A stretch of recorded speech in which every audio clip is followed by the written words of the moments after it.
Hello everyone, আবারও চলে আসলাম আমার একটা ভিডিও নিয়ে। আসলে আজকে আম, এই ভিডিওটার একটা মানে একটা ট্রাম চলে গেছিল হচ্ছে আমার লাইভে। আমি ওই সময় বলছিলাম যে ফিটনেস নিয়ে। অ্যাকচুয়ালি দেখেন,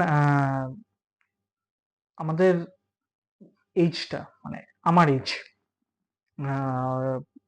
এখন অনেক হয়ে গেছে, মানে অ্যাটলিস্ট আমার 40 প্লাস। তো আমাদের এই এইজটা খুব খারাপ এইজ। অ্যান্ড আজকাল দেখা যাচ্ছে যে অনেক ছোট ছোট ছেলেরাও আহ, অনেক ধরনের ইনজুরিসে থাকে। তো আমি একটা বলবো যে আপনারা জিম অনেকেই করতেছে, বডি বিল্ডিং করতেছে। তো যাই হোক, এখন অনেকের দ্বারা বডি বিল্ডিং হয় না, কিন্তু দরকার নেই আপনার জিমে যাওয়ার, দরকার নেই আপনার বডি বিল্ডার হওয়ার। আপনি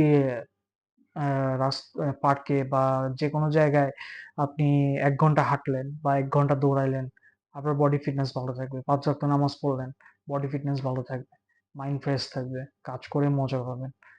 তো আজকের জন্য এটুকুই। নিজের প্রতি নিজে খেয়াল রাখবেন, তাহলে হচ্ছে আপনি নিজে সুস্থ থাকবেন। আপনি সুস্থ থাকা মানে হচ্ছে আপনার পরিবার সুস্থ থাকা। থ্যাংক ইউ ভেরি মাচ, ভালো থাকবেন।